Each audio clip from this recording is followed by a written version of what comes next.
Welcome to Pain with a Purpose, the podcast where we dive deep into the stories of resilience, redemption, and purpose. I'm your host, Chris Woods, and each week we will sit down with guests who have faced challenges with substance abuse, mental health, and recovery. But we're not just dwelling on the past. Instead, we'll explore what keeps them driven towards a purposeful life. Join us as we navigate the journey from pain to a purpose. So with that, welcome back to Season 2, Episode 9 with Eddie Behenna. Behenna. Heavy mass accent, Behenna. Yes, very thick. I appreciate you coming up and making time for the podcast because I know you're up here for the Eagles game. You're a big Eagles fan. To all your boys back home, if you didn't know, you know now. He's a big Birds guy. I had to throw that in there. Had to. I do appreciate you coming up because you actually had one previous guest, but like you legitimately came up here for this, yes. And like I'm super grateful for that. Happy to be here. Thank you. You know, and we don't really even know each other that well, other than the fact that we met at a work event a few weeks ago, like a little bit ago. About a year ago. I'm saying a few weeks, and we just kind of hit it off. Yeah. So we'll jump right into it, right? But we were like, whether we knew it or not at the time, we were coworkers at one point. Yeah. So that's pretty name. cool. That was it. Yeah, so that was name, it. and that was about it. Yeah, you were stealing my business, and Yeah. I was like, oh, this Eddie guy. Gotta do it. Yeah. But no, in all seriousness, I really do appreciate you making the trip. I appreciate it. Thank you. So who are you? Like what? Like let's jump right into it, right? Other than the fact that he's not from Philadelphia, because you know that's sticking out like a sore thumb. That's it. So you're from Mass, Yep. right? Did you get like in recovery in Mass, Yep. or okay? So Everything in Mass. Did they ever send you away? Like what? No, Okay. no, everything was in Mass. Everything. I grew up in Somerville, which is like right next to Boston. The next Okay. city over from Boston. Grew up in Somerville. Bounced around that city for a while. Yeah. But as far as like my recovery process, my recovery process started much later in like my late 20s. Like I ran for a while before I even tried to look into. So like your late treatment. 20s. Yeah. Okay. I was 28 years old my first detox. Wow. Okay. Yeah. So I picked up at 14 years old. 28 years old was the first time I went to detox. Holy shit. Yeah. That's a lot. I mean, that's a lot of. Yeah. That's a lot of damage. Yeah. But for me, it was like I was a functional addict for a very long time. Like I held jobs, had cars, had apartments, had all these things. So like I held on to things. So the consequences didn't really start coming. And for me, obviously, it was the consequences. What were you doing for work by that? Were you a union guy? Construction. I was in the union when I was 20 and 21 years old. I worked on the Big Dig. Like that tells me exactly how old I am. It was a long time ago. Big Dig was a huge project in Boston years ago.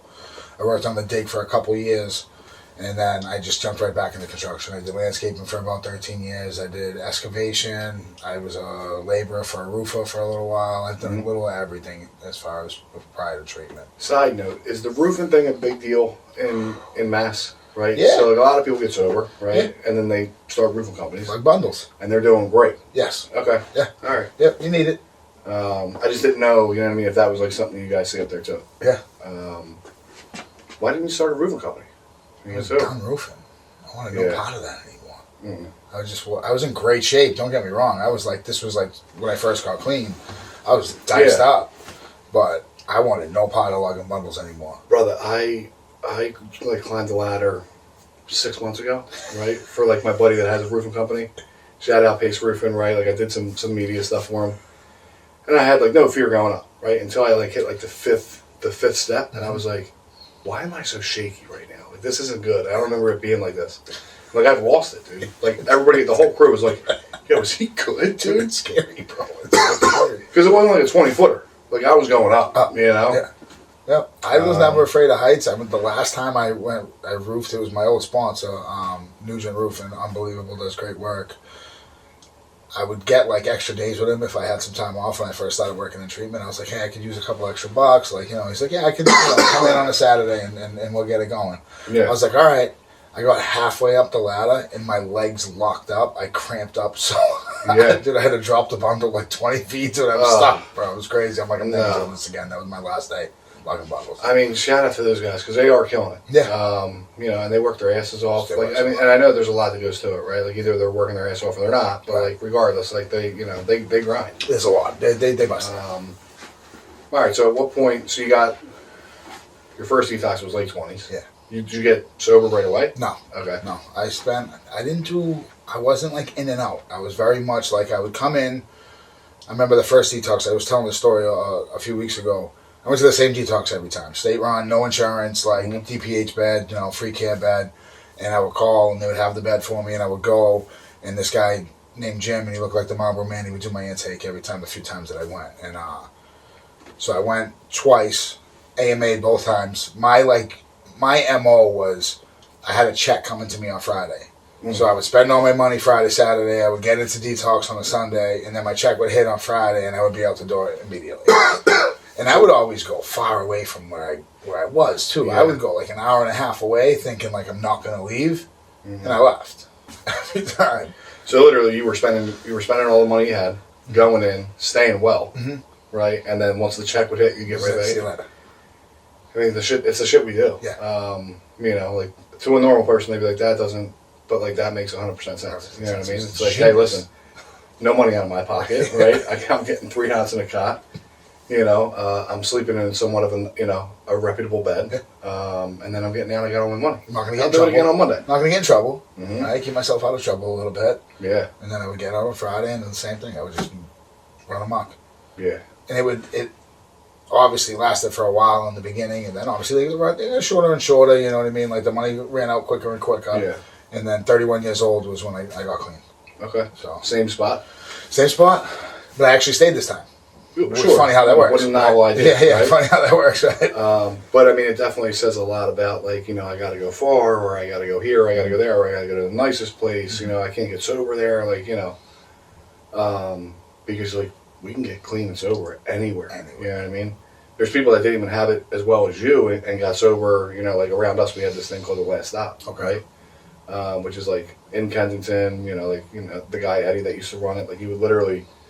People be sleeping on hardwood floors, you know what I mean? And if need be, right, if they needed, some sort of medication to get them through, they would go out, probably get it on, wherever they had to get it, take care of these people, right? And, people have gotten sober and stayed sober, you know what I mean, from stuff like that. And then, you look at a lot of the people that we could probably come in contact with, and they're like, I can't go there. And you're like, okay, but you can. But you can't. Yeah. See that happen. And I think that's beneficial for what we do too, is being able to have those conversations. Look, you're kind of barking up the wrong tree when you want to talk about the things and the parameters that you're setting around yourself in order for you to get clean. Yeah. There's nothing that should be a barrier other than yourself. The only barrier is you at the end of the day.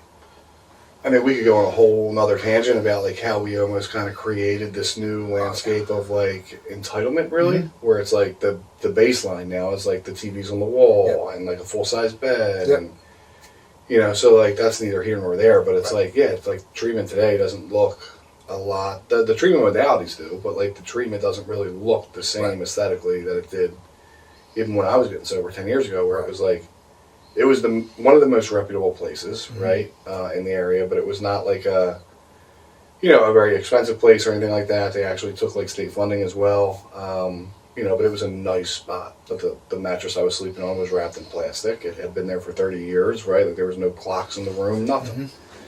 And you had 2 other roommates in detox, so it was when somebody was tossing and turning, and you're just maybe on the night where you might get some sleep, and all you do is hear that was our complaints, not I don't have full cable. Yeah. You're nah, man, sorry, I don't know what to tell. Popsicle, we ran out of red popsicles. That was the biggest thing. Yeah. It was great. We had 4 roommates. One spot I went to when I got clean, I had 5 different roommates. 5, really? We had 6 beds. And called it the Jungle. That was the name of the biggest room in the place. Yeah, 6 people. The roommates, so the most I had was I got sober in the 6-man. So I went to a recovery house. Yeah. Yep. We had bunk beds, and you know what I mean? I don't think they really do the bunk bed thing anymore, but, back then that was, perfectly normal. Yep. And it was 6 grown-ass men in this, house in, Bucks County, right? And, a very reputable house at that, right? Very serious, and, oh, dude. I remember this guy had his alarm going off at, 3 in the morning. He didn't have to be at work until, 7. He had his alarm set for 3 because he was so afraid to miss work and lose his job. Yeah. And I'm brother, I didn't have the insurance time anymore. So I was still detoxing. I was day 7 sober. You know what I mean? And I'm like, brother, we got to figure something out here. You know what I mean? Yeah, so anyway, enough about that. So you got sober at some point, right? 31 is when you got sober? 31. What did that look like? Like, immediately life got fucking beautiful, or? No, not for me. I mean, I think aesthetically, like, obviously I started putting weight on. I was 137 pounds soaking wet when I went to detox. So I hadn't eaten in like 2 weeks, you know what I mean? So, physically I got better. Mentally I was a disaster. I had, my daughter turned 1 while I was in detox. So Jesus, we were just at the gym before. I didn't even like put 2 and 2 together. Yeah, okay. So she turned 1. You know what I mean? When I was in detox. So so you had so much going on. Mentally, I was a mess. You know, mentally I was a mess, and that was leaning on staff for the first time was very, very pivotal for me in those moments, because like I wanted to leave, and I was very fortunate. I had a few guys there that I got really, really close with that were like, we're about this life, that like really wanted to be better. Obviously, you go to some places and there's a bunch of knuckleheads doing the wrong thing, sneaking, stuff on the unit and stuff like that. And I wanted no part of that. Like, I really wanted to do the right thing. Like, I was there really to get my life together for the first time, and like that surrender piece, I had that gift of desperation. It was like I needed to do something different than I had done before, And, I remember I woke up on my daughter's birthday. I was a mess. I was crying, and I went to the staff, and they just talked me into staying, And I was talking about this a little while ago. It was like they just promised me, like, if you stay for this one, you miss this one, which I wasn't allowed around her anyway at this point. Like, I was homeless. Like, her mother wanted no part of me, and miss this one, you never have to miss another one again. And I was like, all right, and like I trusted it. Like, for the first time in my life, like I didn't like think that, like, all right, Eddie's way is going to fix this. Like, all right, if you say it's going to happen, like, I'm going to trust you. Yeah. And it worked. And it really did. I've never missed another one since. Yeah, I mean, in the moment, right, easier said than done. Because, but at least, like, you knew, right, whoever you were talking to staff-wise, which, I'm not saying that anybody that works in treatment has to, like, be in recovery, right? But it definitely helps, right? And I think that's why I, like, kind of love what I do as much as I do, because when I was getting sober, right, like, I was absolutely looking up to the techs. I was looking up to the therapists that were sober. I was looking up to the people that were in recovery, and I was like, you're telling me my life's not over. And like, I could actually believe them when they were like, if we really look at this like little 30-day stint that you're like about to embark on, right, compared to now 10 years sober, it's nothing, right? But in the moment, it's like, I got this bill, I got, my daughter's birthday, I got to be there. It was like, you haven't been there for your daughter this whole time. You're like, but you're going to be there for the birthday. Right. You're not even allowed there, right? And it was like not having to run out and use over that fact either, right? Like, knowing that I couldn't be there, like, that was prime for my disease to be like, dude, you should leave and go get high because you feel like crap because of it, right? It makes you feel less than, it makes you feel like not a good father, and I grew up around the disease of addiction, so like I understand like where that takes me and how that can like tear families apart, right? So I understand what the end result is at the end of the day. And we had this guy, he passed away a few years ago from cancer. He passed away clean. And this guy, Richie M., he was a tech there. And he lost like 2 family members while he was working there. And he came in to work every day, didn't miss work, shared with us, cried with us, like told us like, you don't have to use no matter what. Like, it doesn't matter what's going on in your life. It's not a reason to go pick up and ruin your life again. And that was huge because like I had never really listened to someone do that. And this was he was a big old school Brockton dude. Like, he was the man, and we stayed super close. Just happened to be the time that you were getting sober, and I was like in there paying attention. Like God, regardless of what you believe in or like what I believed in at the time, right? Like, hindsight's 20/20, right? So like him passing away ultimately, right? Like, great guy, saved probably a ton of lives. But in the moment, right? Like he's going through some of the toughest shit in his life. But if you look back on it, like if that stuff didn't happen, right, and continuing that almost like moment of willingness, right? Because that window's small, you know what I mean? And if I don't have like continuous like shots early on, right, to something to keep me, I usually roll. Right. So that's huge, dude. There was a lot of moments in that 28-day period when I was there that were just like these little, only thing we can give each other is hope at the end of the day, right? The willingness and all that stuff, the honesty, open-mindedness. We can't teach each other that. Hope we can give each other. Yeah. And him being there and sharing with us gave me the hope that, like, all right, like, I can get through some things clean no matter what's going on in my life. I could too. And they had a commitment come in one day. And I'll never forget, there was this kid, Frankie, and I was sitting there, and I'm like, he's speaking, and I'm like, man, I know this kid from somewhere. I had no idea. And I'm like, dude, I went up to him, I was like, where do I know you from? He's like, buddy, I was your roommate here 2 years ago. Mm-hmm. And he was still clean. Yeah. And I was like, man, he was in rough shape too, you know? And I'm like, man, like, if this kid can get it, like, why can't I? Like, why not me? Yeah. For the longest time, it was like, I'll never get clean. I had no idea. I had no willingness. I had no desire to, you know? Even with the consequences that were happening in my life, I still didn't want to get clean.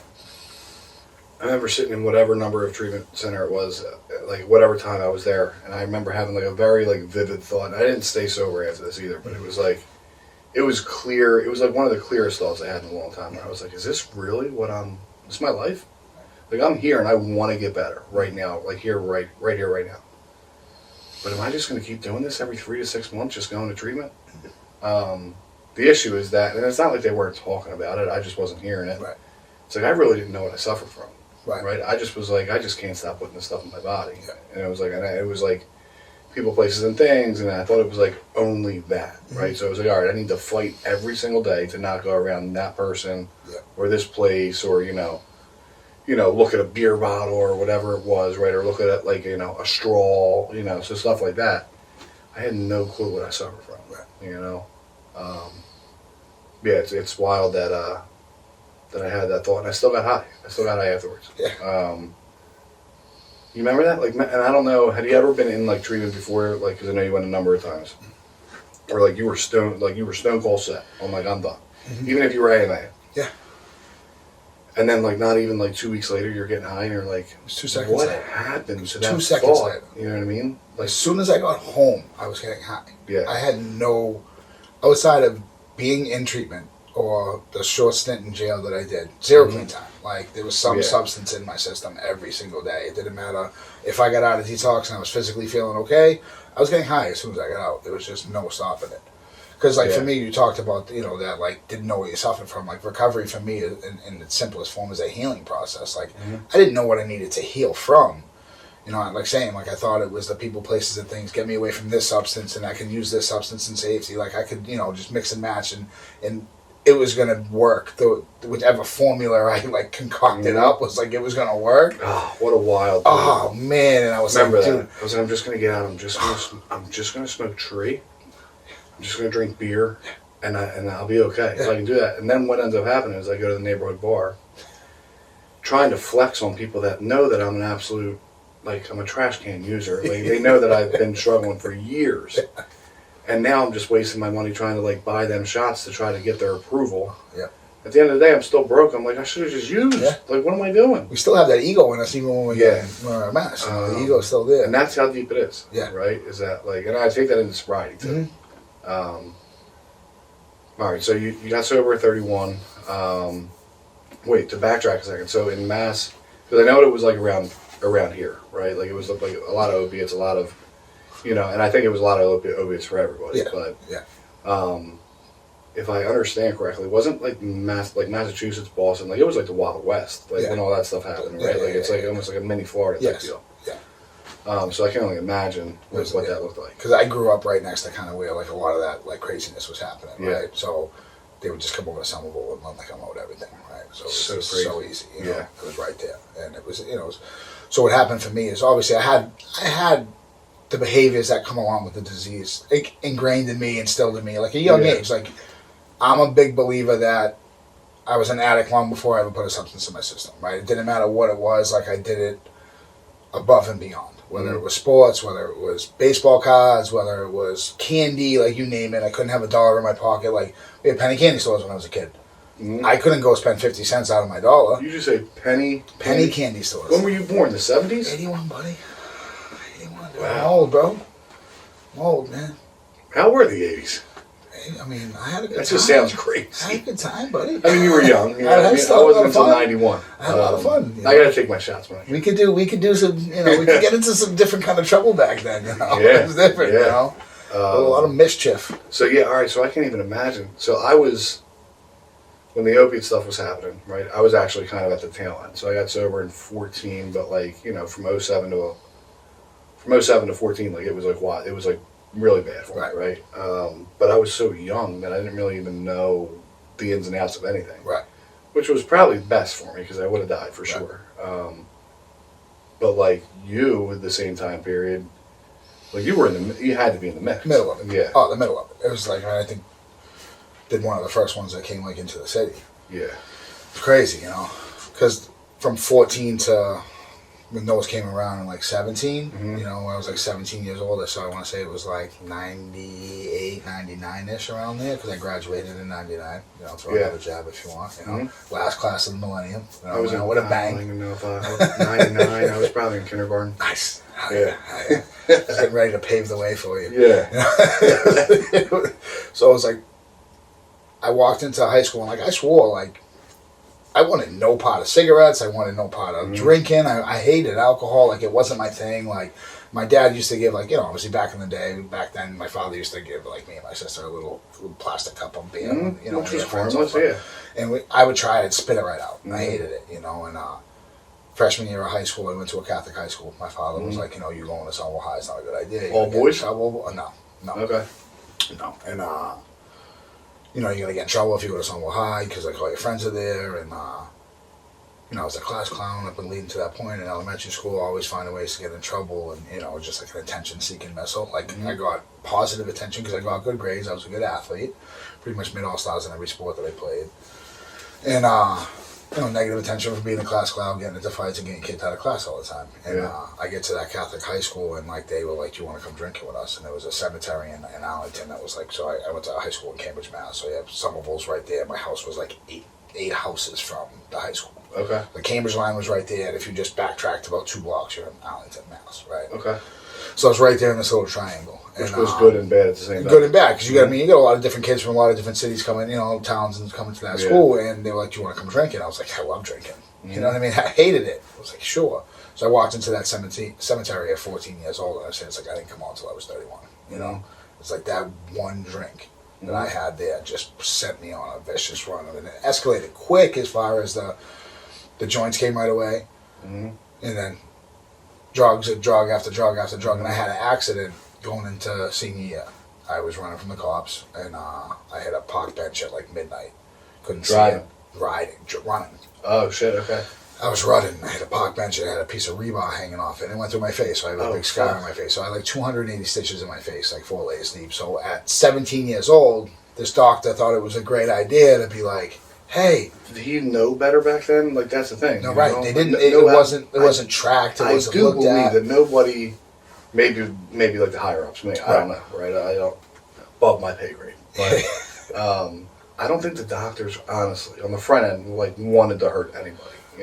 I think in all reality, I was just an addict, right? It didn't matter what you gave me. I was going to abuse it. If it took me outside of myself, I was going to read that label backwards, right? 1 every 4 hours, no, 4 every 1 hour. That's exact. So they gave me a ton of Percocet, and that just set me on. That just set it off. That was like, I've arrived. Yeah. You know what I mean? That was the I arrived moment, and then then everything else that came on the scene shortly after. It was like right after that. The tail end of me running out of that prescription is when those hit the scene. Yeah. So it was just like a perfect storm for me at that time, and then it was just, it escalated pretty quick. You know what I mean? But like as far as like to use it, but I had the ways and means to get more the entire time. I had a hustle. I had 2 jobs. Like, so I always had money coming in. Yeah. So. And that's what I'm saying. Like I was young enough where like I was still like, if I didn't have money, it was because my mom didn't give me a couple $, right, for the day. Right. You know what I mean? Right. Or like I didn't she didn't have any money in her purse. Like that's the type of person that I am. Right. So like, as much as like I caused damage in my own house with doing all that stuff, like thank God I wasn't like an adult. You know what I mean? Because if I was an adult, it would have been horrible, absolutely horrible. If I would have had credit, oh man, it would have been. I'd still be. I'm sure I'd still be. I had to wait till I had like 4 years clean, 5 years clean for like all that stuff to fall off my credit report. You know what I mean? I was like, I'm not even. When I got clean, I'm like, I'm not even gonna bother. I'm not even gonna try. There's no way I'm catching up to this. Dude. I'm making $15 an hour paying child support. Like, there's not a chance. Yeah. So I'll wait. I'm gonna chill.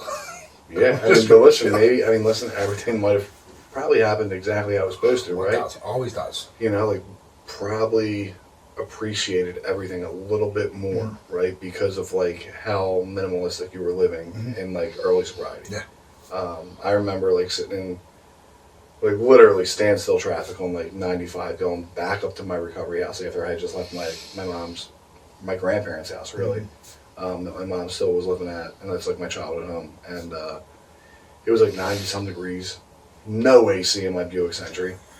My front windows actually had screws in them because like the motors didn't work, right? So like they were just up at all times. Winter was great, summer sucked. So like I'm that guy with the back windows down, you know what I mean? And like there's limo tints on it, right? But like I'm sweating. Yeah, absolutely. The whole system's going, but the system doesn't turn down, so it's either loud or off, you know? But I remember having like this overwhelming like feeling, like, and broke, you know what I mean? Absolutely broke. But like this overwhelming feeling because I was doing the right thing that like everything's gonna fucking work out. I don't know what it's gonna look like just yet, but it's gonna be okay. Fine. Yeah, so I mean, I don't even know why I had that thought, but like that's like I go back to those moments all the time, Chris. It's like I remember, like, I didn't have a car until I was 2.5 years clean before I got a car. I had a license, just didn't have the money to get a car, so I didn't get a car. Didn't have the credit. I didn't have the credit. Yeah, I couldn't even save one up. I wasn't making enough money to really save up for one, so like I just I busted everywhere. You can do that in Mass, right? Yeah. So I had an old roommate that would be like, dude, I don't know how you did it. Like I would get up at 4:30 every morning. I'd catch the first bus, get on a train, jump on another train, catch another bus to get to a job to start at 7 o'clock in the morning. I would do it every day, no matter what, and get there on time, bust my ass all day long doing excavation, get to a meeting, come home by 10, shower, do all that stuff, and do it again the next day. And it was some of the, like, just popping in my headphones at 4:30 in the morning and jumping on a bus and, like, disconnecting. I mean, let's be real. I would kind of kill for that every now and then. You know what I mean? God, I would love that, dude. Yeah. Like, let me go back and just unplug for 2 hours every morning. You know, which I try to do now, getting up and go to the gym early. It's like my way of doing that. Yeah, I mean, but also if we like look at it now, right? Like there's a lot of times where like I'm rushing in the morning, right? When really all I had to do was just like get up, which my alarm doesn't even get off that early. Right. You know what I mean? If I could just get up the first time, you know what I mean? Yeah. I wouldn't be rushing, Right. and then I wouldn't be like, you know, not starting my day the right way, and then I wouldn't be like walking into where I work with the wrong attitude, right? It's probably written all over my face. And like back then, like I was working mandatory 12s, 6 days a week, on my feet the entire 12 hours, you know what I mean? And like happy as like a pig in shit. Because listen, even though that my life was very minimalistic, like my Buick, that was mine. You know what I mean? Like that was mine. I had nothing up until that point. Right. I was the recovery house manager. Like you couldn't tell me nothing. You know what I mean? But I was still humble. You know what I mean? Like life was great. Now life's so full, and I'm like, what the fuck? You know? Get ungrateful. We get ungrateful real quick. Real quick. Yeah. Sometimes we, you know, and I think it's very important, the people that we surround ourselves to be able to be like, dude, you sound real ungrateful right now. Yeah, absolutely. You know, really ungrateful. Like, life is beautiful.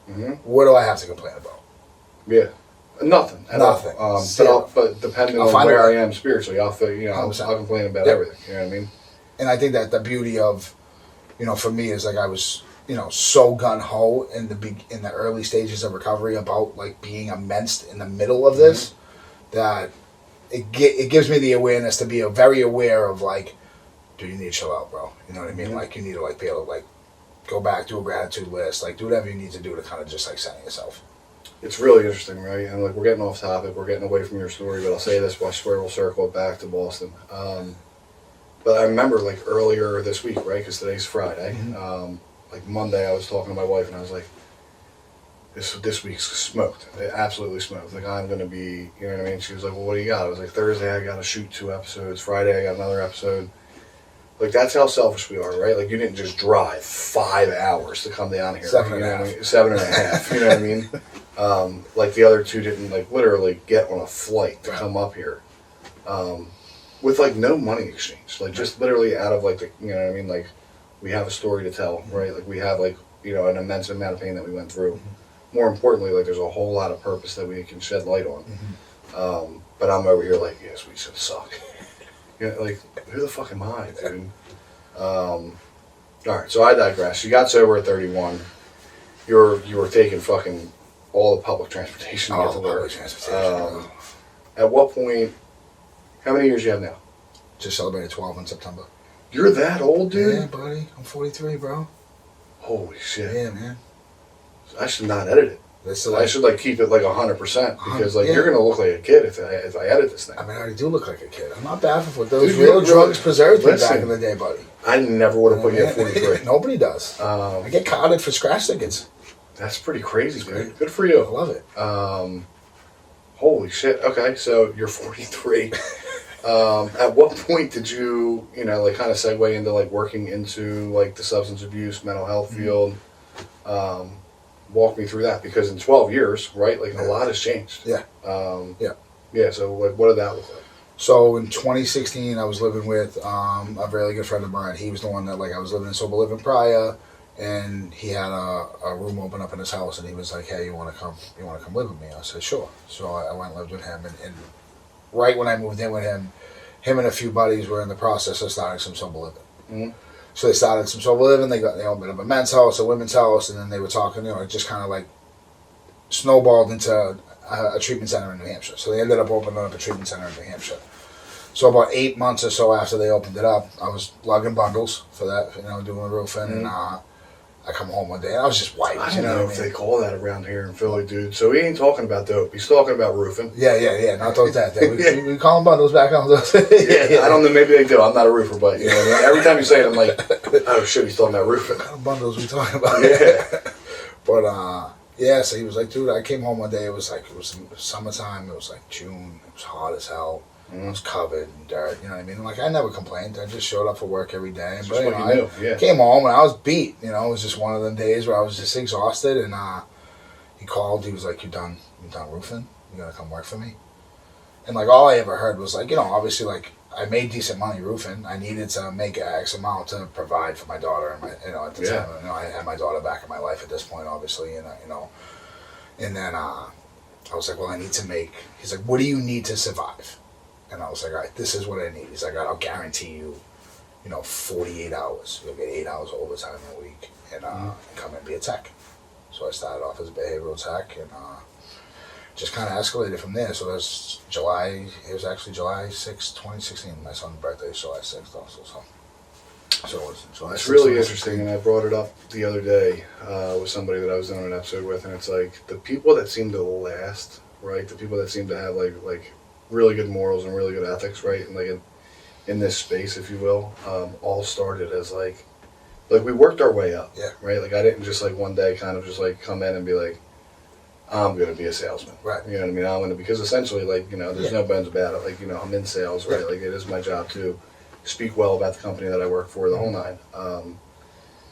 But like I absolutely was on the ground level, you know what I mean, and worked my ass off to get where I am today. How many hours I had to work? You need me to do whatever it is. Take the guys to court. Like I did whatever. And I found. I obviously was immersed in recovery. Like I was, I was almost 4 years clean at this time, so I had a really good foundation, and I loved helping people. Like I really liked that dynamic of watching people get their lives together. Whether it was through meetings or work, and I just enjoyed it. So.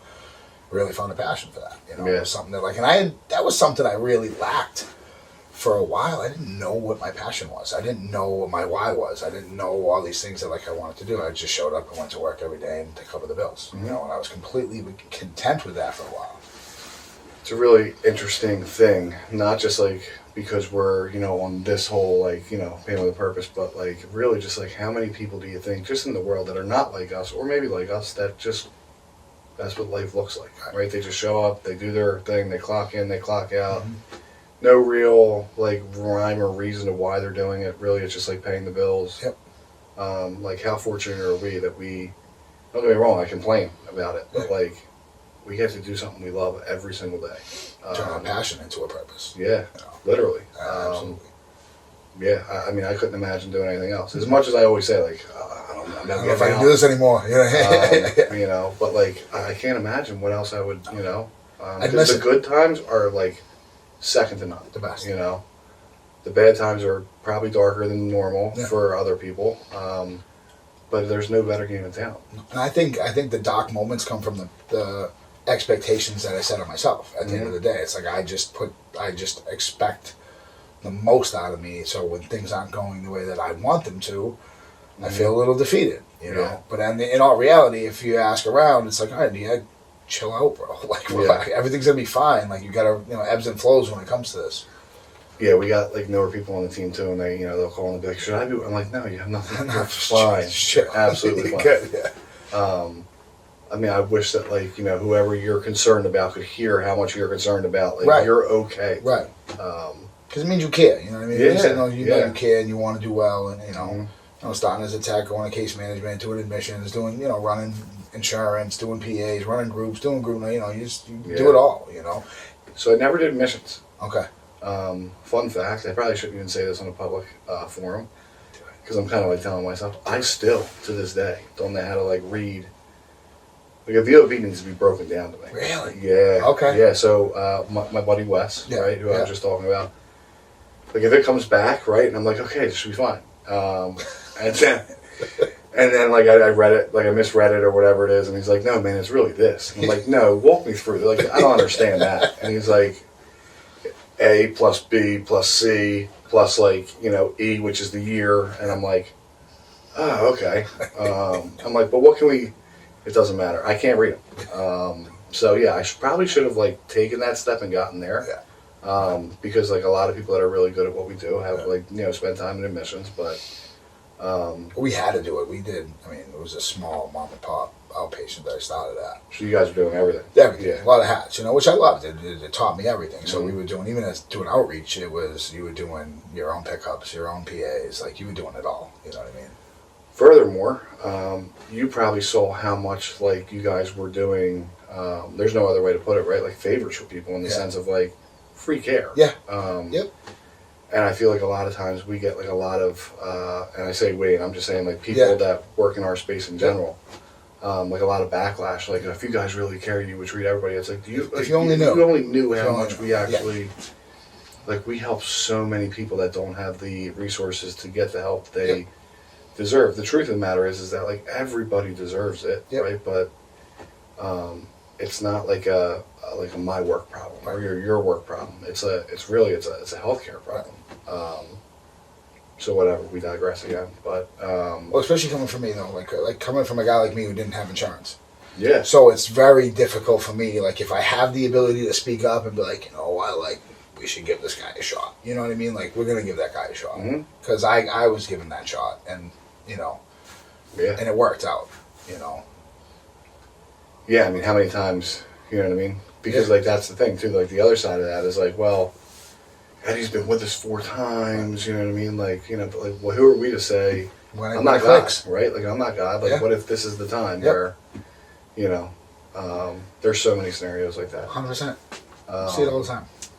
So, you eventually got into, like, the outreach, stuff, the treatment advocate stuff.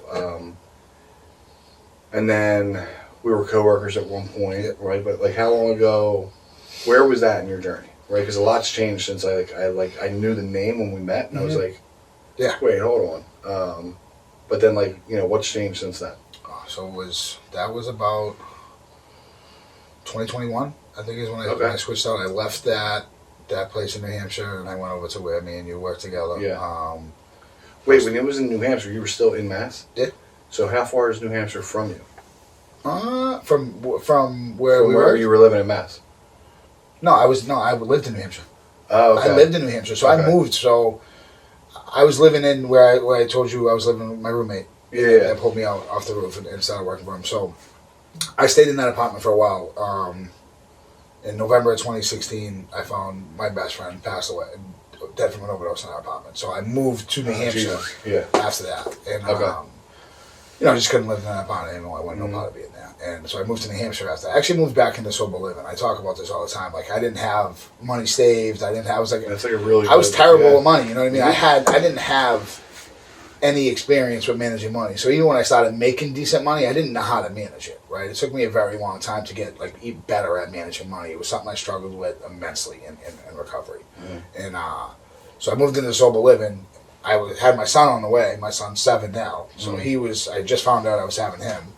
So I moved into sober living to stack a little bit of money so I can get into an apartment. So I was lucky I moved into the sober living that was attached to the treatment center. Okay, yeah. Gave me free rent. Said just go do what you got to do, get your life together. Boom. So like 3-4 months into that, I ended up getting an apartment, close to my son. So, and then I moved back to New Hampshire like 8 months after that. So I was in New Hampshire for about 5-6 years. I moved out of New Hampshire last September. Oh, okay, so I didn't even know that. So when we were colleagues, you were in that. I lived in New Hampshire. Oh, okay. Yep. Because that was my territory too. Because I had all of New Hampshire. Okay. So, do they sound like you in New Hampshire? No, definitely. It depends. If they're mass transplants, they definitely sound like okay. Yeah. And I lived right on the border, so I was right. So there was a little bit of. There was a little bit, yeah. Okay. A lot of people went across the border. No tax in New Hampshire, so you go. Really? Yeah. So that's like our Delaware. Yeah. Tax free. Just cross the line, get all your stuff tax free, be good to go. No shit. Save a couple bucks. Okay. Yeah, because in New Hampshire, whatever, I'm trying to like think about like where we met and how far that was. That's not close. So when we went to New York? When we were in Long Island. Yeah, no. So I was working for a different facility at that point. Well, yeah. Yeah, working for a different facility, and I lived in New Hampshire then. Yeah. But that was still. Did I live in New Hampshire? That was like, yeah, I mean, like if it was a year ago. No, I was in Mass last year. I moved to Mass last September. And how long was that trip? To Long Island? Yeah. Hour and a half to the ferry. 45 minutes on the ferry. It was like an hour off the ferry. So you got it better than It was cool, dude. That was wild. Like I plugged in the directions. It said like 3 hours and 45 minutes. So where you put your car on the ferry? On the ferry, yeah. Oh shit. I'd never done that. Okay. I turned. There was water. I'm like, I went the wrong way. I don't know where I'm going. And like, they would just drive your car on the ferry. I was like, okay, we're gonna do that. I'm gonna go get some hot cocoa and call it a day. Yeah. It's nice. Yeah. And then we showed up to where we were going, and I was like, "Oh, it's beautiful up here." Okay. Yeah, that was so nice. It was so nice. But yeah, so anyway, so then you eventually moved back to Mass. Yeah. Moved to be closer to my son. So as he got older, the drive back and forth to New Hampshire was a lot. So just wanted to be a little closer to him. So I moved about 25 minutes away from my son. Okay. A little closer to my daughter too. My daughter's like an hour and with no traffic, an hour and 20 minutes now. And that's where you are now? Yeah. I live in Worcester. Central Southie? Mass. Central Mass. Okay. Central Mass. All I know is Southie and Big. It's the biggest city. It's like outside of Boston. It's the biggest city in Massachusetts. Okay. Yeah. So like, is it legitimately like a city? Oh yeah. Okay. Yeah. It's really big. It's about a half hour to get from one end to the other. Really? Yeah. Okay. Yeah. So like where you live essentially, right? Like it's not like super open or anything like that. It's very much like it's a city. It's a city. Yeah. Okay. Yeah. I live on like kind of the outskirts of it. Yeah. In like a duplex complex, so it's a little tucked away, a little quiet, which is nice. But if you go down the street, it's just full city. Yeah. No shit. Okay. Wow, I had no clue that you were like all over like that. I've moved 8 times since I got sober. All for good reasons. All for good, yeah. Well, for the most part, one bad, except one bad. But for the most part, it was all just, the last 3 moves were better and better. You know, I went from like a 440 square foot apartment that I had with 2 kids to a 3-bedroom, which was awesome. You know what I mean? It was like my kids got their own room for the first time. It was amazing. My daughter deserved it. She was getting older. Yeah. And then I moved into this place. My daughter finally has the big room, and she loves it. I mean, you want to talk about like the gifts of recovery, dude, 100%, right? Because like the 400 and whatever square foot place, right? Like not ideal, right? But like it was yours, right? And like you're absolutely going to do whatever you had to do to like make the best of the situation. I just have some of the best memories in that place with those kids because they were so young. So like, all they want is time with Dad at the end of the day. So it's like we had a lot of fun in that little tiny little apartment. Yeah. Obviously they love coming in and being able to run around a big house and like have them do their thing now. But my daughter was my motivation. If it wasn't for her, I don't know how long it would have taken me to have that surrender piece. Yeah. I don't know. It was I was sleeping on a park bench in Somerville with the Irish luggage, covering me from the rain and trash bag, and just something clicked. It was like I hadn't seen her in like 6 months. I'm like, dude, I gotta get it together. Yeah. I gotta do something. So how did that look? If you feel open to talking about it, Yeah. Like, because a lot of times, like, what I hear from, like, people that are struggling, that, like, it looks like the hill is way too high, like, way too steep to climb, right? Where it's like, I'm never going to see my kids again. Mm-hmm. What did that look like? Now, granted, like, every situation is different, right? So, like, sometimes, like, not the significant other, but, like, the mother or the father, whoever the other side is like, like, you're absolutely not seeing your kid. But, like, what did it look like for you? Because, like, I'm sure it's just because you got out of treatment and you were, like, clear-eyed for the first time in a month. Didn't look like that. Yeah. It was very much like, no, you can't see her. She wasn't answering phone calls. And I got served child support papers while I was in detox. Like, because that was my address. I didn't have an address. I put that as address. Boom. Like, they knew where I was. I got child support papers while I was in detox. And, which I knew was coming eventually. It is what it is, you know? And, but no, it wasn't easy. I got out and, you know, I did, 2 months I did 30 days inpatient. I went to a holding, which is like a waiting to get into my halfway house. So I went to a little holding for like a couple of weeks there. And then I got to the half. What does that look like? We don't have that right here. Holding is just like they call it a TSS, it's like transitional support services. So basically, it's like once your time is up and inpatient, and if your bed's not ready for you at the halfway house, like where do you go? They're not going to take you from the street, so you can't just go home, which I didn't have anywhere to go anyway. Yeah. But you can't just go home and go to a halfway house. It didn't work like that. You had to transition from these specific facilities in order to get there. So you had to walk. You had to take these. Was that like a stipulation of jail, or was that like a stipulation of like child support, or a mixture of both? No, it was just a stipulation of getting into a halfway house. Really? Yeah. Yep. You had to do it. You couldn't take it from the street. Oh shit. Yeah. Okay. You can go to a sober house, but you couldn't go to a halfway house. So a halfway house is more lax. A little more lax. Yeah. Drop your bags, go. Most of them, house meetings, whatnot. Halfway house was no work. My halfway house was one of the stricter ones in Mass. Mm-hmm. You couldn't work for your first 30 days. No phone until you started working. Couldn't go to the gym. You start like job search like 3 weeks in. So you had to go to groups. Had to work with your therapist and all that while you were there. Had to be down at 6 o'clock in the morning. Couldn't go back to your room. Couldn't wear your hat in the house. Home 5 o'clock for dinner. Had to go to a meeting every night. Just so that everybody can hear it clearly. So like it worked. It works. It's crazy. It's crazy. Like, hey, do a couple of things, and they work. And what a novel thing, dude. Maybe there's rules in life, and maybe we have to follow them. It's not my fault that I it is my fault that I just disregarded those rules. But like, there's rules for a reason, right? Just because we're a number of years sober now doesn't mean we still don't live by like rules, or now they're called like morals and values. Everything I learned in that I could go on a whole tangent about that. Everything I learned in that halfway house, I incorporated in my daily life. Mm-hmm. I didn't know how to get up and have breakfast. I didn't know how to make my bed every single day. I didn't know how to brush my teeth before bed. I didn't know how to be home for dinner. Like, I didn't do those things when I was running the muck. Yeah. So it was like they made me get up and be an adult. Let's see how honest you'll get, though. What's that? Well, let's see how honest you'll get, though. What has fallen off since then, since you've been on your own? I mean, I assume you're still brushing your teeth on the daily. I get up every day and make my bed. Really? My kids make their bed every day.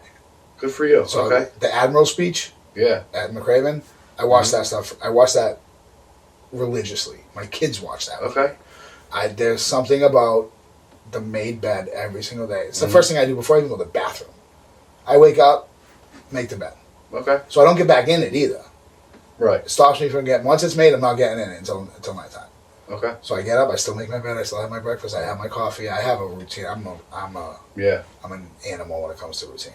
You need it. I needed it. Absolutely. And it's because of that house. Mm-hmm. It saved my life. Like, it really, really did, I'm forever grateful. I hated it at the time.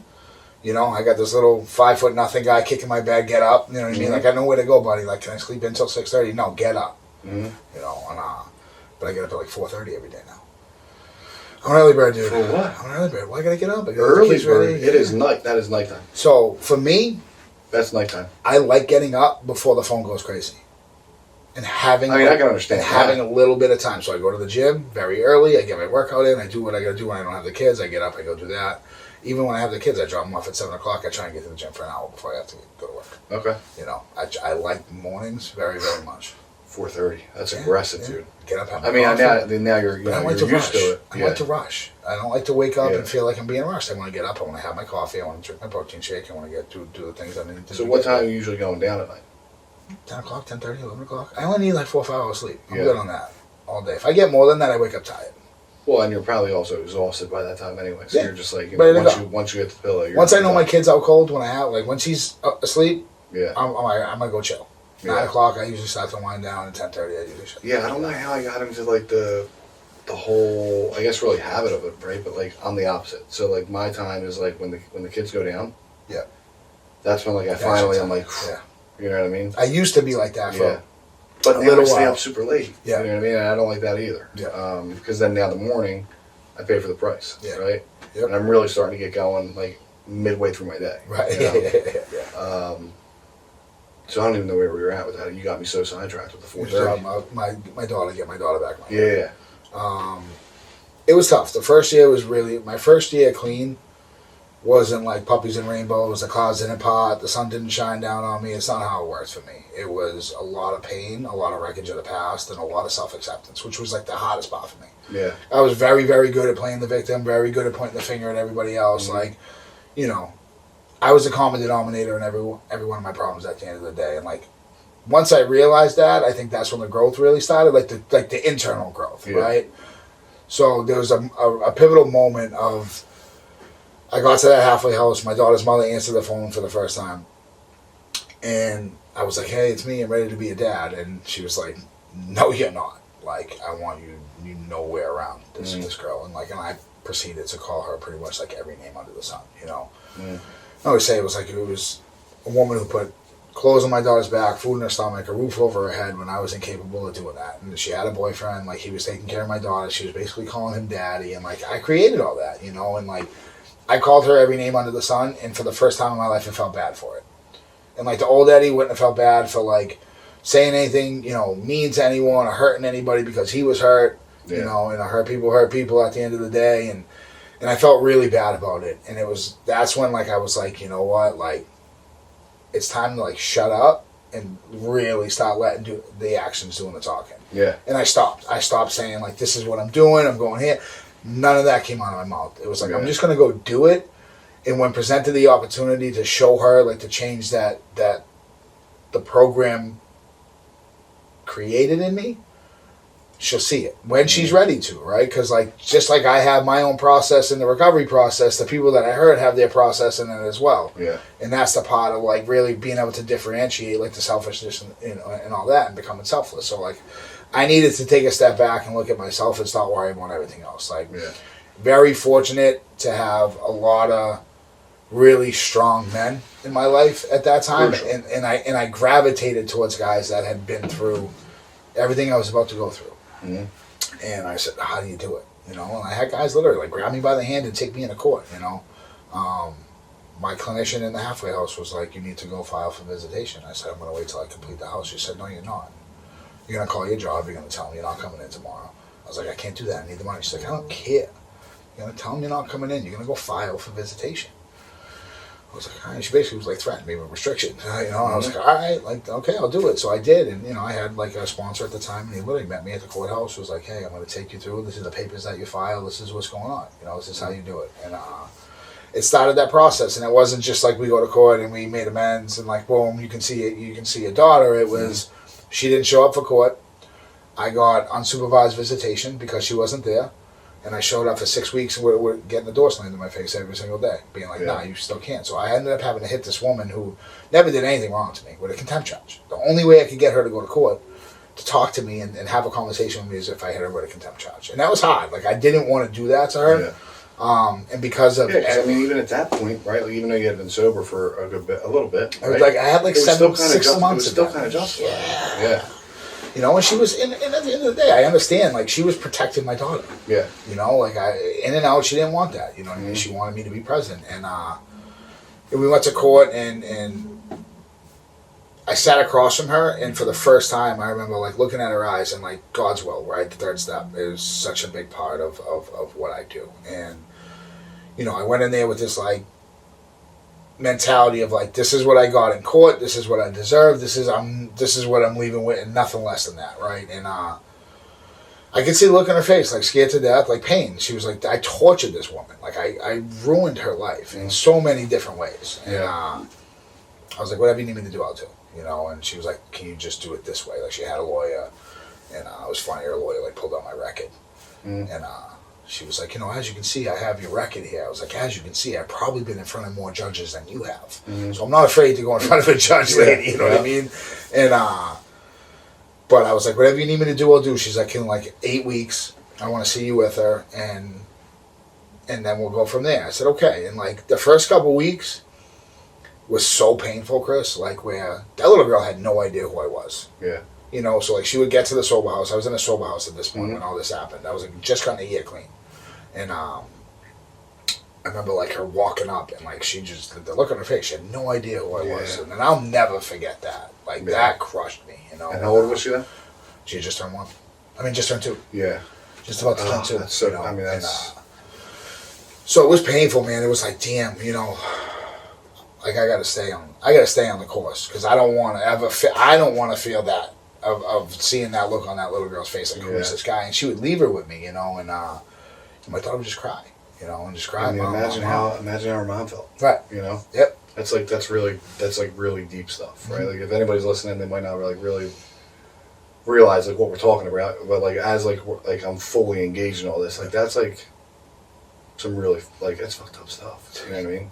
It hurt so much. You know what I mean? It hurt, and then you know, slowly it got better. You know, she started more comfortable around me, and like that relationship was great. She was like my little best friend. You know, she still is. Like she's 13 now. We were just talking about it. Yeah, she's 13. She sits in my front seat. We sang it. Ice Cube. It was a good day. I watch it all the time. It's great. You know what I mean? So it's like I love it. You know, and you know, her mom warmed up, and I became different, and you know, and we ended up getting back together, which was crazy because like never in a million years, you know, did I ever think that this woman. Oh, really? We ended for a little while. We got back together, and you know, she was like, I don't know who you are, but like you're different, you know. And I was like, you know, it's recovery working in my life, you know. It was just me, just not controlling things, me not driving the bus at the end of the day, you know. And it was good, you know. It was really good. We were happy for a little while, and we ended up going our separate ways. We're best friends now. We get along very, very well. We co-parent amazingly. She needs something, I'm there. I need something, she's there. There's no ifs, ands, and buts. You know, she knows she can call me for anything.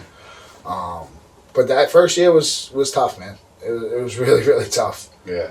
It was definitely a testament to Richie and Detox, saying you don't have to get high over anything, you know. Because there were moments where, not that I'd say I wanted to get high, but it was like getting those doors slammed on my face. I'm like, if this is it, like I'm gonna, you know, what's the point? I'm just like, and I don't have that experience, right? Like I have my experience with my daughters that, like, you know, because of recovery, like, you know, I had them after I got sober, right? And I had to like maintain sobriety, where it's like I've never had to experience that. They just know me of always being there and like, you know, essentially being daddy. But like I'm trying, like as you were saying it, I was like, oh my god, like what a perfect excuse. Like if you weren't in the right mind frame, you could have been like, I know, like maybe you don't want to get high, but you definitely don't want to feel like what the fuck you just like had to experience that first time, that second time. Oh man, you know, and that's like a true testament to like the guys you had around you. Yeah, you know. Yeah, I'm sure, like, and that was probably the biggest piece of advice that I took, and it was like, just surround yourself with some like solid men with recovery, like with clean time, recovery, that were like about that life, that were doing good things, good dads, good husbands, good boyfriends, you know, fixing their credit, getting jobs, building careers, like whatever that looked like. I needed to be around that, and I had to ask the questions at the end of the day too, because I'm really good at sitting in the room and not asking anything either, right? It's like I can be around them all I want. How'd you do it? Mm-hmm. Like, what did that feel like? Did you feel the same way? Because I feel uniquely effed up. You know what I mean? Like, I think I'm the only one feeling that way. Yeah. But no, I felt that way too. Cool. I'm not alone. Good. Tell me how you fixed it, please. And you asked that, and like fast forward, right? 12 years later, now that's your best friend. Best friend. Yeah. FaceTimes me every single day. Do you need anything? No. Now she wants ugly slippers and stuff. She's a sneakerhead like me now too, which is, you know, she's getting Christmas is coming up. Yeah. You know, and then I had my son. My son was. I had him in 2017. With her? Huh? No. Okay. Different woman. Met another woman towards the end of me and her mother's split, and got with her, and you know, it was off and on for a little while, and you know, we found out she was pregnant right around. So we talk about like not getting high no matter what. Mm-hmm. So when I found November 2nd, 2016 is when I found my best friend passed away. Mm-hmm. We had the same clean day. We share each other's celebrations every single year. I met him in that halfway house, like we just became buddies. Yeah. And I always tell the story about Greg Gray. His name was Greg King. He was the man. He was the funniest kid ever. I don't know if you can identify with this, but like the first belly laugh I ever had clean, he gave it to me. Like he used to do this like baby shock thing, and baby shock. Everybody knows baby shock with the kids if you got kids. And he did it in the middle of the train with like 70 people on the train. And I died laughing. Yeah. Like I was like a week into the halfway house, you know, and I was like, this kid's hysterical. And I was like, that's my guy, you know, and we became really, really close. And so he passed away.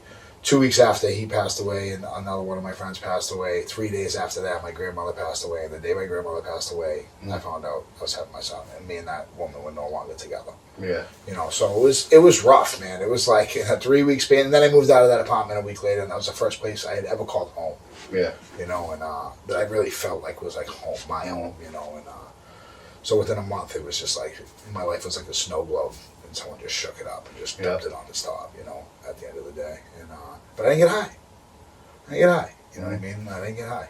You know, it talks about it, and you know, I'm an NA guy, I do NA, and it just, you know, talks about it in the literature, and it just says, you know, life gets difficult sometimes. We go through things, loss of a loved one, end of a relationship, no matter what it is. You develop a relationship with a higher power, like you get through anything clean, dude. Mm-hmm. Anything clean, bro. Well, the truth is, like, listen, we all know in life, right, especially like the stuff that you've been through, the stuff that we've seen, the stuff that we, you know, has not happened yet, but we can only imagine, right? Like, shit's coming, right? Good shit, bad shit, horrible shit, shit that does not make sense, that, like, we can't justify, that there's no reason for. If I'm on the beam, right, like, and, like, this horrible shit is going down, right, like, there's absolutely a way for me to get through it. Yeah. You know, through my support network, through, like, bouncing stuff off people, leaning on people, whatever I gotta do, like, I can get through it, right, and, like, it's not, I was gonna say luckily, it's not even, it's like promise, right, like, it will not be a thought for me to get high. Yeah. If I'm not doing anything, right, and, like, I stub my fucking toe, that could look like the worst fucking possible thing in the world. Yeah. And next thing you know, I'm on a whole goddamn run, and you're like, what? Like, you got high over what? Right. But it's promised, right? Like, we can absolutely go anywhere and do anything as long as, like, we follow these few simple rules, right? Whether it's AA, NA, CA, it doesn't matter, right? Like, it's all the same. Yeah. But yeah, I feel like we need to talk a lot more about that, right? Where it's like, we don't use under any and all circumstances, you know, in a time, right, where this is controversial, right? And in a time where, like, at what point does actively using actively using stop and recovery truly start, right? Because, like, from a medical standpoint, it very much looks different than my personally lived experience, right? Yeah. You know, and, like, I don't really even know where I'm going with that, but that's where what I took it from. You know, I'm jump right on this. Clean time does not equal recovery. No. At the end of the day, you know what I mean? It really doesn't. You know, I know a lot of people that don't do any work on themselves that, like, are miserable. You know what I mean? Like, like, it has to be. For me, I'll keep it on myself. Like, I know for me, I have to be in a constant state of personal growth in order to, like, take care of myself, my spirit. My spirit's going to continue to grow. I'm a human being. I'm wired for goals. Like, when you give me a goal or I set myself a goal, I'm more likely to be okay because I'm striving towards something, right? And as long as it's something that's better in myself, right? And I do it the right way. Very simple for me is, like, I stopped being a scumbag and my life got better. Very simple. Like, I stopped hurting people. I stopped hurting myself. I stopped lying. I stopped manipulating. I stopped all that stuff. And my life got significantly better just by doing that. Yeah. You know, the bare minimum in my life got so much better. I always say it's like the monetary stuff that we get is great. Like, you'll get the cars, you'll get the girls, you'll get the apartments, you'll get all that stuff if you just stay clean. Yeah. But if you want to appreciate it, you gotta dive in. Or furthermore, if you want to be free, there's some work to be done, right? Because, like, you know, like addicts, alcoholics, like, we bounce back quick, you know, like, in a scary timeline. Yeah. Which I think a lot of, and, like, I've lost a lot of friends. Some are, like, actively out there doing their thing, whatever. A lot of, like, the good, like, what sends us out the most, right, is a good life we're living. Yeah. Right? I get a car note, I get, like, some shiny stuff, right? I get a couple hours in my pocket, next thing you know, like, you don't see them anymore. Yeah. It's like, what happened when your ass was on fire? Right. You know what I mean? Right. What happened when, like, you were taking, you know, all that public transport, you know, to get to work to make minimum wage, right? Like, what happened to all that, right? That's why I'm like, and people try to, like, sometimes, like, try to break my balls, and I think it's just because they're, like, lack of knowledge in it, and it's not people in recovery. It's like, why do you continue to talk about it? It's like, I don't ever want to forget where I came from. Scared shit. I do not want to go back to where I came from. So scared. You know? Especially with what's going on now. I could go out one time and that's it. That's it. You know? I missed all that. That wasn't around when I got clean. Thank God. Man? Thank God. You know what I mean? And it's the valid justifications, right? It's like, you stay clean, your life gets good, it gets full, and, like, those are valid reasons, right? To, like, not continue to do X, Y, and Z that got you A, B, and C, right? my recovery, obviously, I mean, it's always going to look different. It's new levels, new devils. Like, as I continue to grow in my personal life and the kids and they have all these events, like, things change. It's my job to find out where the balance is for me to be okay. And if I don't recognize that I'm okay, that's just a testament to the lack of work that I continue to do on myself. You know, so it's very, like, service is like my thing. I love service, right? Like, I don't go to a ton of meetings anymore. Like, for me, I'll always show up for my friends when they're celebrating. I'll always do all that stuff. They tell me, I'll be there. 100%. You need me to chair, you need me to do whatever it is. You told me what your day looks like tomorrow. I was like, how close of a friend are we talking about? It's like, you know, like my friend. And I'm like, more power to you, dude. But that's a testament of, like, what your morals and values really are. Yeah. I don't know. I might have to say I got diarrhea. Connection's everything, though. It's like, you know what I mean? It is. It's the opposite of addiction. Like, the connection component for me is so important because, like, I lacked it. You know what I mean? Like, I don't come from a big family. I don't have a ton of family. You know, my father lives in Florida. I don't get to see him often. You know, my mother lives down in Florida as well, and, you know, we don't have we're not super close. My sister lives in New Hampshire. We talk, but, like, outside of that, I don't have family. Yeah. You know, so it's like the people that I've met along this journey obviously become my family, you know, and I look at them like I would do anything for you because I've learned, you know, there are people that would do it for me. You know, I was very, very a people pleaser for a very long time, and I had to understand the difference between being a people pleaser and being selfless. Yeah. Right? Because that was a line that was really or just tough. Being like, you know, also just being walked on. Yeah. You know what I mean? Yeah. Yes, no is a full sentence. If I can't do it, I'll say no. If I can, I had a sponsor that used to say, he's like, if you say no out of spite, you're doing it for the wrong reasons. He's like, I don't care what the situation is. If you say it out of spite, the only person you're hurting is yourself. Yeah. I'm like, damn, dude, why you gotta tell me the truth? Can't you just co-sign that one thing, bro? I mean, old timers, dude. He's the man, dude. Ninjas. Dude. I say to him all the time, I'm like, so if you don't have a sponsor you want to punch in the face after you have a conversation with him, you're the wrong sponsor. Yeah. I say to him in a celebration every year, I'm like, I want to punch you in the face every single time I talk to you. But he gives it to me real. Yeah. And I've been fortunate. I mean, I've moved around a lot, so I've switched sponsors a few times. But, like, I've had a couple sponsors that always make me look at my part and things. That was the biggest, like, it was so important. Was, like, cool to let me bitch and complain about all the things that are going on in my life. All right, what's your part in it? What could you have done different? I'm like, I don't want to hear that, bro. I remember the first time my sponsor was like, yo, I mean, I don't know if you missed this early on, but, like, who asked you what the fuck you wanted? And I was like, you can't talk to me like that. And they're like, no, seriously. In the third step, like you signed off on, like, doing God's will. What made you think that you were, like, taking the reins back and, like, you know, who asked you what you wanted? And I was like, oh, fuck. Shit. You know what I mean? And, like, it was some really real stuff. Like, that analogy might not make sense to anybody, right? But, like, someone who's working a program, somebody that's done some work on themselves, right? Like, that makes a ton of sense where it's like, got that. It's really not about me. No. You know what I mean? No. I've already done my damage, right? I'm here to, like, try to pack into the stream of life, not, you know what I mean? Everything leading up to me getting sober was just about me anyway. Right. And there was a God and a higher power working our lives long before you even knew what that was, too. You know what I mean? All the chances, the driving drunk, getting high, the crimes they committed, you didn't get caught, all those things that happened that, like, here we are. Like, I'm not supposed to be here with everything that I did. You know what I mean? Like, I'm not supposed to be sitting in the seat talking about how, like, my life got better. You know? Or about God. Right? About God. I mean, if you would have, like, looked at us, like, years before we got sober, or even right when we got sober, right? Like, this was not part of the agenda, right? Went to a Catholic high school. It was forced down my throat, bro. I wanted no part of it, too. Yeah. I mean, listen, I went to a Catholic boys' high school. That's why I asked, you know? Because my mom was like, no, you're not going anywhere with, like, no, we're not doing this. But I say it to new guys all the time, right? It's like, the guys that are like, well, I mean, it's a God program, and I don't believe in Jesus. And I'm like, well, forget the Jesus, and, you know, forget all that. I'm like, you've been praying for years. You just don't even know it. Yeah. And they're like, how? No, I haven't. I'm like, I was like, you do opiates, right? And they're like, yeah. I'm like, okay, well, think about the last time you took a shit. You know what I mean? And, like, if anybody's listening to this and you don't know where I'm going, this might resonate with you. It's like, and that shit was not coming out. You know what I mean? Furthermore, you might have had to do some stuff to get it out of you. But regardless, right? Like, who were you talking to? Right. You know? You were talking to nobody?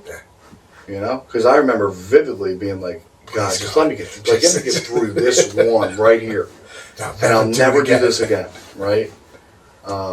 And somebody said that to me, and I'm like, oh my God, dude. Like, I had been believing in something for a year, or at least had faith that like somebody was going to get me through that bowel movement, right? It's so when like it's not okay. You know what I mean? Like it is not okay what was going on when I was in it, right? And it's like I had been praying for years. Sure, they were foxhole prayers, but still, you know what I mean? Like that was I believed in something enough to pray in that moment. Dude, it's so funny you say that, bro, because people ask me what are the two things, like what are a couple things you remember when you first got clean? I said the two things I remember: the first good night's sleep I got, and the first real dump I took, dude. Yeah, like that's like the first normal one, dude. Yeah. I was like, dude, I thought I arrived. Yeah. I'm like, dude, I'm never going back. This is how normal people live. This is crazy. This was a walk in the park. Are you kidding? You guys have had this your whole life. Yeah, no wonder it only takes you 4 minutes. Dude, I was a mess. I would set up shop, bro. Never forget it, brother. Anyway, we're running low on memory. What would you... So 2 questions, right? We already talked about it, right? But, like, how have you turned all this pain into the purpose, right? So, like, I know what you do for work, but, like, outside of that, how have you kind of, like, brought it full circle? Oh, that's a good question. Kind of look. I mean, I think it's taken, for me... And it goes back to, especially with work, right? Are we talking work or are we talking just life? In general. In general, I think for me, it's making sure I have people around me that continue to align with what I believe in, right? Mm-hmm. And just having those core people, whether it's employees, whether it's co-workers, whether it's friends, whatever it is, like, I think everybody needs to align and be on the same page, and understand that it's not about me. It's we just talked about that. It's not about me. It's about helping the next person, no matter what situation it is. Be willing to get out of yourself and help the next person. Yeah, and watch the light turn on in their eyes, just like you did. Like you said, I never want to forget where I came from, so I'm scared to death not to think about and go back and do the things that I need to do because of that. Yeah. Absolutely. If anybody wanted to look you up or like find you or whatever the case may be, how would they find you? Like, what's your Instagram? Your Instagram is the Notorious Eddie B617. Great name. Yeah. Eddie Behenna on BEHENNA on Facebook, and same on LinkedIn. And then the place that you work for? What is that? So we are. I work for Engage Wellness. We are an outpatient day treatment program, PHP, IOP, evening IOP, virtual, in person, in Acton, Mass. It's like Central Mass area. It's small, little mom and pop feel, little standalone building. Aesthetically nice, but a good little vibe of kind of if you want to be here, you want to be here. If you don't, you don't. Yeah. At the end of the day, I'm the executive director over there now. Kind of continue to. So not a tech anymore. Not a tech anymore. Dude. Okay. Nope. Not I didn't know if you were still doing the tech. I mean, thing. Technically, yes. Still kind of doing it. You are kind of doing it. It's all hands on deck. Yeah. It's all hands on deck right now. But I'm very fortunate. We have an unbelievable staff that we put together. Very, very grateful for them and the work that they do day in and day out. Yeah. They can kind of let me kind of go. Do what I got to do to continue to help the program grow. I mean, listen, I see you.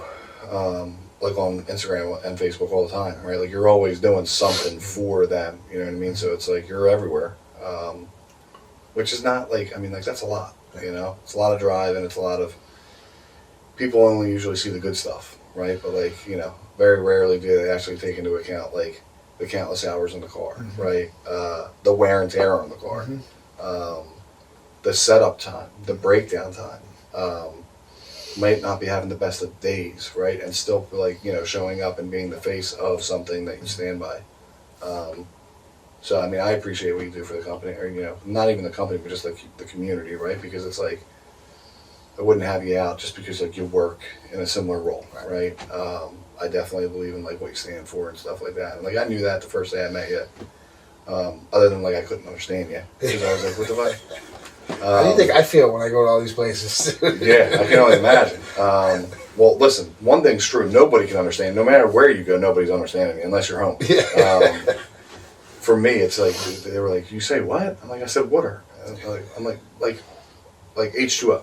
That's it. Like, that's like the biggest complaint I get. You guys just speak faster than us. Yeah, we do. We do. But yeah. We have to. We got to move quick up there.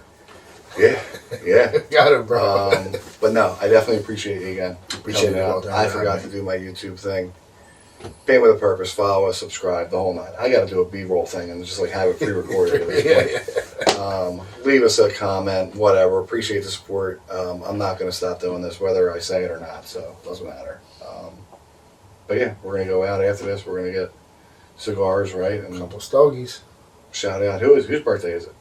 Brandon Novak's. Brandon Novak. Yeah. All right. Yeah. Shout out Novak. Yeah. Yeah, it'll be cool. Yeah. I appreciate it, buddy. Appreciate you, brother. With that, we'll see you guys next week.